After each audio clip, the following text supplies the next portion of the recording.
Welcome back to Fix Your Apps. Today, we're going to show you how to allow viewers to rewind your live video on Facebook, step by step. But before we dive in, don't forget to hit that subscribe button for more helpful tutorials just like this. Step 1. First, open the Facebook app on your Android device. Step 2. Next, head over to the What's on Your Mind section where you usually create a new post. Step 3. Now, tap on the option for Live Video to begin setting up your live broadcast. Step 4. Once you're ready, simply tap on Go Live to start your broadcast.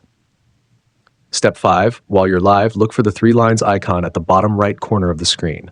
Step 6. Tap on that 3 lines icon to open the menu.